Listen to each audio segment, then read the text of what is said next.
আবির তখন নেকা ভঙ্গিমায় সুরে বলল, এই দেখ দেখ বেচারার কি অবস্থা, এই যে তাকিয়ে আছে, কখন না জানি চোখের মনি খুলে হাতে চলে আসে বেচারার। তবুও কেমন নিজেকে ঠিক দেখানো কঠিন পরিশ্রম করে যাচ্ছে। আবির বিহানের দিকে এগিয়ে যেতে যেতে নেকার ডোজ বাড়িয়ে দিয়ে আবার বলে উঠল, আয় হায় ভাই, আমার বুকে আয়, তুই সত্যিই মহান ভাই, কেমনে পারিস এত মহান হতে, আই সেলেট ইউ ভাই। বলতে বলতে বিহানকে জড়িয়ে ধরল আবির। বিহান তখন আবিরের কানের কাছে তার দাঁত পেতে বলে উঠল, ওই হারামির বাচ্চা, কি কইতাছস তুই, মাথায় কি গ্যাস্ট্রিক হয়েছে তোর? আবির কানের কাছে পিস পিস করে তখন বলল, দেখ যা কবি আমারে ক, আমার না হওয়া স্পামটাকে টানস কেন তুই? আরে আদিকে বোঝানোর জন্য মিথ্যে বলতে হয়েছে, বোঝ ভাই। আবিরের পর আদিল এগিয়ে গিয়ে বিহানকে জড়িয়ে ধরে সহমর্মিতা প্রকাশ করে বলল, চিন্তা করিস না বিহান, আমি তোর কিছুই হতে দেব না, ভালো ডাক্তার দেখিয়ে সারিয়ে তুলব তোকে, আমি আছি না তোর ভাই। বেচারা বিহান এই মুহূর্তে যেন কুরবানি বকরি টাইপ ফিলিংস হচ্ছে। নূর ইঞ্জেকশনের মেডিসিন ভরে আদিলের কাছে গেলে আদিল বলে উঠল, আমাকে কেন দিচ্ছ, অসুখ তো বিহানের, ওকে দাও। নূর বিপাকে পড়ে গেল। নূর সাহায্যের জন্য আবিরের দিকে তাকালে আবির বলে উঠল, আরে আদি, বিহান না অনেক ভীতু, ইঞ্জেকশন নিতে বাচ্চাদের মতো গড়াগড়ি কান্না করে, তাই তুই ওকে সাহস দিতে আগে নিজে নিয়ে নে, তাহলে ও আর ভয় পাবে না। আদিল তখন বলে উঠল, কি যাতা বলছিস, ও কি বাচ্চা নাকি, ভয় পাওয়ার কি আছে ইঞ্জেকশনে? আবির তখন বলে উঠল, তোর বিশ্বাস হচ্ছে না, ঠিক আছে, এক্ষুনি দেখতে পাবি তুই। ভাবি বিহানকে ইঞ্জেকশন লাগান তো। আবির বিহানের উদ্দেশ্যে ফিস ফিস করে বলে উঠল, এই বিহান তুই কান্না শুরু করে দে। বিহান প্রথমে বুঝতে পারলো না, আবিরের চোখ রাঙানিতে একটু বুঝতে পারলো সে, কিন্তু আনারি বিহান মিছে কান্না করতে গিয়ে শুধু আ আ শব্দ করে উঠল। আবির তখন দাঁত কিরমির করে বলল, সারা তুই কি এই জীবনে পর্ন ভিডিও বানাইছিস, ঠিক করে কাঁদতেও জানিস না? আবির বুঝতে পারলো এই গাদাকে দিয়ে কোনো কাজই হবে না, তাই সে সবার অগোচরে বিহানের পিঠে শক্তি প্রয়োগ করে দুম করে একটা কিল বসিয়ে দিল। সাথে সাথে বিহান আ করে আর্তনাদ করে উঠল। তা দেখিয়ে আবির বলে উঠল, দেখ দেখ, দেখলি তো আদি, কেমন বাচ্চাদের মতো কাঁদছে বিহান, তুই একটু আগে ইঞ্জেকশনটা নে না, তাহলে ও আর কাঁদবে না, ভয় কমে যাবে। বন্ধুর জন্য তুই এইটুকু করতে পারবি না? আদিল তখন বন্ধুর ভয় দূর করার জন্য দায়িত্ব নিয়ে বলল, আচ্ছা আচ্ছা ঠিক আছে, দাও আমাকে আগে ইঞ্জেকশনটা দাও। নূর এবার আদিলের দিকে যেতে নিলে আবির ধীর কণ্ঠে নূরকে বলল, ভাবি ডক্টর তো বলল রোগীকে আগে বেঁধে নিতে, না হলে আউট অফ কন্ট্রোল হয়ে যাবে। নূর তখন বলল, দরকার নেই, হিরোকে আমি সামলে নেব, তাকে কোনো শেকলে বেঁধে রাখার কষ্ট ভুগতে দেব না আমি, যা হয় আমি তার জন্য প্রস্তুত। অতপর নূর আদিলকে বেডে শুয়ে দিয়ে হাতে ইঞ্জেকশন পুশ করলো এবং আদিলকে দেখানোর জন্য মিছিমিছি বিহানকেও সুচ ঢোকালো। এদিকে বেচারা বিহানের অবস্থা হলো বিনা দোষে শুয়ে চুবড়ি খেতে হলো। আদিলকে ইঞ্জেকশন দেওয়ার পর নূর আবির আর বিহানকে বলল, আপনারা এবার বাইরে যান, না হলে ও আপনাদের আঘাত করতে পারে। উত্তরে আবির নাকচ করে বলে উঠল, পাগল হয়ে গেছেন ভাবি, আপনাকে আর আদিকে এই সিচুয়েশনে ফেলে কিভাবে যেতে পারি আমরা? আপনি একা ওকে কিভাবে সামলাবেন? বিহানও তখন সহমত প্রকাশ করে বলল, হ ভাবি, আমরা কোথাও যাব না, এইখানেই থাকুম আদিল লগে। নূর অগত্যা আর কিছু বলতে পারল না, এখন শুধু আদিলের উপর সে পুরো মনোযোগ দিল। আদিলের হাত মুঠো ধরে তার পাশে পা ঝুলিয়ে বেডের উপর বসে রইল নূর। মিনিট খানেক অতিক্রম করার পর ধীরে ধীরে আদিলের প্রতিক্রিয়া শুরু হতে লাগলো। প্রথম প্রথম আদিল কেমন মাথা ডান বামে নাড়াতে লাগলো, হাত পা কেমন টেনে টেনে আসছে। নূরের চেহারা চিন্তার রেখা এবার বৃহৎ হতে লাগলো, ভীতিগ্রস্ত হলো চোখ মুখ। সময়ের সাথে সাথে আদিলের শারীরিক প্রতিক্রিয়া বাড়ছে, হাত পায়ে অস্থিরতা বাড়তে লাগলো, মুখ দিয়ে তো ব্যথাময় গোঙানি আওয়াজও বের হচ্ছে। নূরের চোখে প্রিয়তমে কষ্ট সহ্য করতে না পারা অশ্রু গড়িয়ে পড়ছে আপন লগে। নূর কি করবে, কি করলে তার স্বামীর কষ্ট দূর করতে পারবে সে? নিজে এই মুহূর্তে বড় অপারক অসহায় মনে হচ্ছে নূরের। আদিল হলে এখনও তার অ্যাঞ্জেলকে এভাবে কষ্ট পেতে দিত না, ঠিকই কোনো না কোনো উপায় বের করে পীড়া দূর করে দিত আদিলের। কিন্তু নূর কেন পায় না তার হিরো কষ্ট দূর করতে? এসব ভাবতে ভাবতে কান্না জড়িত চোখে নূর একবার মাথা মুখে হাত বোলাতে লাগলো আদিলের। আদিলের হাত ধরে তাকে শান্ত করার চেষ্টা করছে নূর, কিন্তু তার এই চেষ্টা যেন কোনো ফলাফলই আনছে না। আদিলের অবস্থা ক্রমে আরো বেগতিক, আরো ভয়াবহ হচ্ছে। সে এবার উচ্চস্বরে আর্তনাদ করছে আর গলা কাটা মুরগির মতো দাপাচ্ছে। বিহান আর আবির দুজনে মিলে তার হাত পা চেপে ধরে রাখে, তাকে শান্ত করতে পারছে না। যন্ত্রণা আদিলে সারা মুখ লাল বর্ণ ধারণ করেছে, সাথে কপালে নীল রকম ফুলে উঠেছে, চোখ ফেটে যেন রক্ত বের হচ্ছে কোণে। আদিলে এই করুণ দশা নূর কিভাবে সইবে? বুকটা যেন ঝাঁঝরা হয়ে যাচ্ছে তার। প্রাণের চেয়েও প্রিয় মানুষটাকে এমন কষ্ট পেতে দেখা যে মৃত্যু সমান যন্ত্রণা। চোখে নোনা জল বাঁধ ভেঙে গড়াচ্ছে নূরের। এভাবে চলতে চলতে এক পর্যায়ে আদিল অনিয়ন্ত্রিত হয়ে সর্বশক্তি প্রয়োগ করে আবির আর বিহানকে ধাক্কা দিয়ে ছড়িয়ে দিয়ে বিছানা থেকে উঠে গেল। কমল নূর তার শক্তির সাথে পেরে উঠল না। আদিল উঠে দাঁড়িয়ে বদ্ধ উন্মাদের মতো আচরণ করতে লাগলো, দু হাতে মাথা চেপে ধরে যন্ত্রণা চিল্লাতে লাগলো, যার দরুন কেবিনের সব ভাঙচুর করে ফেলল সে। আবির বিহান ঠেকাতে এলে তাদের উপর আক্রমণাত্মক হলো। আদিল তাদের মেরে সরিয়ে দিয়ে সে গিয়ে দেয়ালে নিজের মাথা ঠুকতে লাগলো, যেন ভেঙে ফেলবে নিজের মাথা। নূর দৌড়ে গিয়ে তাকে ঠেকানোর চেষ্টা করলো, কিন্তু পারল না। আবির আর বিহান আবারও উঠে গিয়ে আদিলকে টেনে সরিয়ে আনতে চাইলো, কিন্তু আদিলের জোরের সাথে কোনো মতে পেরে উঠছে না। তখন নূর আর কোনো উপায় না পেয়ে শেষমেশ সে দ্রুত আদিলের বুকে ঝেঁপে পড়ল, দু হাতে আষ্টে পৃষ্ঠে জড়িয়ে ধরল আদিলকে। ঝাপড়ে ধরে কান্না জড়িত গলায় অনুনয়ের সুরে বলল নেহা, শান্ত হও হিরো, প্লিজ শান্ত হও, আর একটুখানি সময় মাত্র, অতঃপর তারপর ঠিক হয়ে যাবে সব, একটু শান্ত হও প্লিজ। তবুও যেন আদিলের মাঝে শান্ত ভাব আসছে না, সে হুঙ্কার করেই যাচ্ছে। তবে নুরো ছাড়ছে না আদিলকে, আষ্টে পৃষ্ঠে সর্বশক্তি দিয়ে চাপড়ে ধরে রেখেছে সে, আর বারবার আদিলকে শান্ত হতে বলছে। এভাবে কিছু সময় যাওয়ার পর আদিলের ছটফটানি যেন কমে এলো ধীরে ধীরে। একসময় শান্ত হয়ে এলো সে এবং শরীরে ভর ছেড়ে দিয়ে পড়ে যেতে নিল। তখনই আবির আর বিহান মিলে ওকে ধরে আবারও বেডে শুয়ে দিল।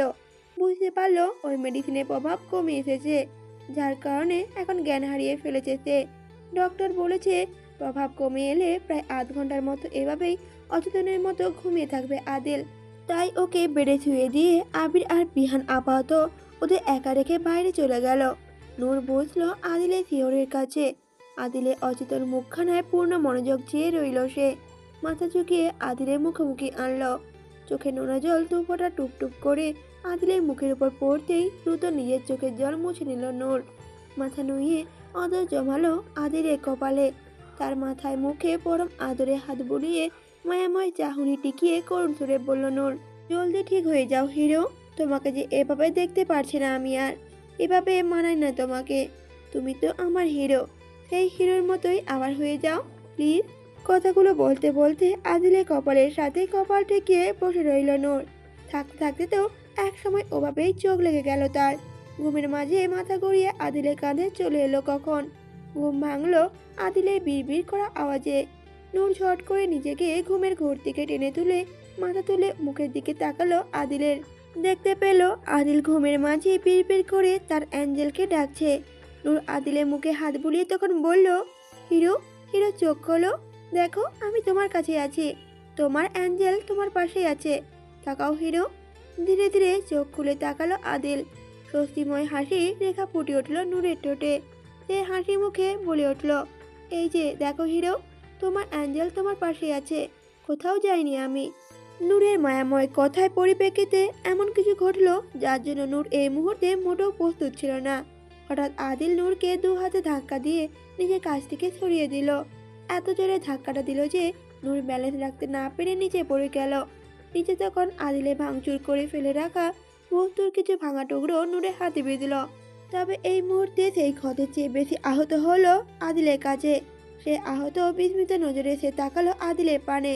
তার আহত আর বিস্ময়ের মাত্রা হাজার গুণ বাড়িয়ে দিয়ে আদিল উঠে দাঁড়িয়ে রাগান্বিত কণ্ঠে বলে উঠল, এই মেয়ে, কে তুই? তোর সাহস কি করে হলো আমার কাছে আসার? আমার কাছে শুধু আমার অ্যাঞ্জেলই আসার অধিকার আছে। অ্যাঞ্জেল? আমার অ্যাঞ্জেল কোথায়? হঠাৎ আদিলের অ্যাঞ্জেলের কথা মনে হওয়ায় আদিল পাগলের মতো এদিকে ওদিকে তাকিয়ে চিন্তিত হয়ে অ্যাঞ্জেলকে ডাকতে লাগলো। আর নূর যেন পাথরের মতো জমে রইল সেভাবেই। কেমন অনুভূতি শূন্য হয়ে পড়ল সে। আদিল তাকে চিনতে পারছে না, এটাই তাকে বিমূর্ত বানানোর জন্য যথেষ্ট। আদিল যখন এদিকে ওদিকে তাকিয়ে তার অ্যাঞ্জেলকে পেল না, তখন যেন আবারও হিংস্র রূপ ধারণ করলো। সে নূরকে টেনে তুলে ক্রুদ্ধ চোখে তাকিয়ে বলল, আমার অ্যাঞ্জেল কই? কি করেছিস তুই আমার অ্যাঞ্জেলকে? বল, কোথায় রেখেছিস? নূর যেন কোনো প্রতিক্রিয়াই দিতে পারছে না, কেমন বোবার মতো তাকিয়ে আছে শুধু আদিলের দিকে। তার দিকে আদিল পাগলামো আরও বাড়ল। সে খেপে গিয়ে নূরের গলা চেপে ধরল এক হাতে, গলা চেপে ধরে পেছনের দেয়ালে দিয়ে আটকিয়ে ফেলল। তারপর ক্ষিপ্ত সুরে বলল, আদিল বল, আমার অ্যাঞ্জেল কোথায়? কি করেছিস আমার অ্যাঞ্জেলের সাথে তুই? আদিলের চিল্লানোর শব্দ শুনে আবির আর বিহান দৌড়ে এলো ভিতরে। আদিলকে এভাবে দেখে তারা ভীষণ চমকে গেল। দ্রুত গিয়ে ছাড়তে চাইল আদিলকে, কিন্তু পারল না আদিলের জোরের সাথে।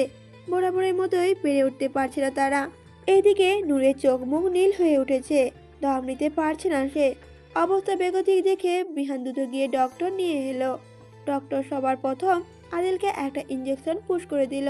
তৎক্ষণাৎ আদিল আবার অচেতন হয়ে ঢলে পড়ল নিচেতে। আদিলের হাত থেকে ছাড়া পেতেই কাঁদতে লাগলো নূর, আর বড় বড় শ্বাস নিতে লাগলো। আর একটু হলেই তো বুঝি তার নিঃশ্বাসটা আটকে যেত একেবারেই। আমি ডক্টরের কাছে জানতে চাইলো আদিলের এমন আচরণের কারণ। ডক্টর তখন বুঝালো এমনটা হতে পারে, সে আগেই বলেছিল এটা মেডিসিনের প্রভাবে হয়েছে। তবে এটা খারাপ না, ভালো সাইন। তবে এরপর জ্ঞান ফিরলে আর এমন করবে না, আবারও যেমন ছিল তেমনই হয়ে যাবে। এই প্রতিক্রিয়া এইভাবেই চলতে থাকবে। কোর্স শেষ হলে তখন আদিল পুরোপুরি সুস্থ হয়ে যাবে। ডক্টর বলল আবারও আদিলকে এখন বাসায় নিয়ে যেতে পারে তারা। বলা শেষ করে চলে গেলেন ডক্টর। তবে নূর আতঙ্কে গুটিয়ে গেল যেন। আদিল ওকে যদি সত্যি সত্যি না চেনে তখন কি করবে নূর? আদিলে ঘুমন্ত মুখের ওপর ঝুঁকে আধশোয়া হয়ে বসে আছে নূর। হাতে কোমল স্পর্শ বুলিয়ে যাচ্ছে আদিলের মুখময়। চোখে রয়েছে রাজ্যের চিন্তা, মায়া আর ভীতির মিশ্রণ। ভীতি রয়েছে কারণ আদিল যদি তাকে ভুলে যায় তা নিয়ে। যদি এই পরিবর্তন নূরকে আর না মেনে নেয় সে, তাহলে কিভাবে বেঁচে থাকবে নূর? কিভাবেই বা এই বোঝ তুল্য জীবন বয়ে বেড়াবে সে? যেই হৃদয় দমানো ভাবনাটাই নূরকে আতঙ্কে ছিটিয়ে দিচ্ছে। অবাধ্য চোখের জল বারবার বেরিয়ে আসছে বাঁধ ভেঙে। আবার আদিলের জন্য চিন্তা হচ্ছে, তাকে বিবশ করে দিচ্ছে। তার অসুস্থতা স্বস্তি দেয় না ক্ষণিকের জন্য নূরকেও। এই মুহূর্তে সব বলে শুধু আদিলের সুস্থতায় কামনা করছে নূর। আদিলকে বাসায় আনা হয়েছে 20 মিনিটের মতো হলো। তখন থেকেই কাছ থেকে আর 1 সেকেন্ডও নড়েনি নূর। যেন আদিল চোখ খুলে নূরকে না দেখলেই বুঝি তাকে ভুলে যাবে। এমনটাই ভীতি নূরকে আদিলের কাছ থেকে সরতে দিচ্ছে না। আদিলের কপালে কপাল ঠেকিয়ে বসে আছে নূর। কিছুক্ষণ পর আদিলের শরীরে মৃদু নড়চড় অনুভব করলো নূর। কপাল দেখে মাথা একটু উঁচিয়ে আদিলের মুখে তাকালো উদ্বিগ্ন চোখে। কপাল কুঁচকে ধীরে ধীরে চোখ খুলে তাকালো আদিল। আদিল চোখের পর্দা ছড়াতেই নূরের চিন্তিত মুখটা প্রতীয়মান হলো তার নজরের সীমানায়। নজর কিছুক্ষণ অভাবে স্থির হলো নজর। কেমন আনমনা তার নজর। অন্তর কাঁপছে নূরের। ভয় রয়েছে চোখে মুখে। আদিলকে তাকে চিনতে পারবে নাকি পারবে না, এই ভয়েই হৃৎপিণ্ড জমে যাচ্ছে তার। গলার মাঝে দোলা পাখি আসছে কেমন। মেজাজও খিল্ল নূর। চোখের পানি আবারও নতুন উদ্যোগে উপচে পড়তে যাচ্ছে। ঠিক তখনই আদিল ঠোঁটের প্রশস্ত হাতে টেনে বলল, আরে অ্যাঞ্জেল, এভাবে কি দেখছো আমায়? এই মুহূর্তে নূরের মনে হলো এতক্ষণ ধরে কেউ ওর গলা চেপে ধরে নিঃশ্বাসটা আটকে রেখেছিল। আদিলের মুখে অ্যাঞ্জেলের ডাক শুনেই যেন আটকে রাখা নিঃশ্বাসটা ছাড়া পেল। চোখের পানি আবারও গড়ালো নূরের, তবে এবার খুশির জন্য। চোখের জল আর ঠোঁটে খুশির হাসি। কান্না মিশ্রিত হাসি হেসে নূর ঝট করে আদিলের বুকে হামলে পড়ল। দু হাতে জাপটে ধরে বুকে পড়ে কাঁদতে লাগলো নূর। সাথে সাথে ঘাবড়ে গেল আদিল। নূরের 2 বাহু ধরে তাকে বুকের উপর থেকে তোলানোর চেষ্টা করে উদ্বিগ্ন হয়ে বলল আদিল, অ্যাঞ্জেল, অ্যাঞ্জেল কি হয়েছে? কাঁদছো কেন তুমি? বলো আমাকে। তবে নূর তো উঠল না, বরং আরো সর্বশক্তি দিয়ে খুব শক্ত করে জড়িয়ে ধরে লেপ্টে রইল আদিলের বুকের সাথে, যেন চামড়া ভেদ করে হৃৎপিণ্ডে ঢুকে যাওয়ার অদম ইচ্ছা। এদিকে আদিলের চিন্তায় আকুল, বারবার ডেকে যাচ্ছে নূরকে। এভাবে কিছু সময় থাকার পর নিজেকে সামলে নিয়ে চোখের পানি মুছে নূর নিজেই মাথা তুলল। ঘাবড়ে যাওয়া আদিলের কপালে চুমু খেলো। 2 গাল আর নাকের ডগায় চুমু ছোয়ালো। নাকে নাক ঘষে আদিলের গালে গাল ফুলিয়ে চোখে চোখ রেখে প্রশস্ত হাসি টেনে বলল নূর, কিছু হয়নি হিরো, তোমার অ্যাঞ্জেল একদম ঠিক আছে। যতক্ষণ অ্যাঞ্জেলের হিরো তার কাছে আছে ততক্ষণ তার কিছু হতেই পারে না। তুমি থাকবে তো সবসময় এভাবে আমার সাথে? ছেড়ে দেবে না তো কখনো আমাকে?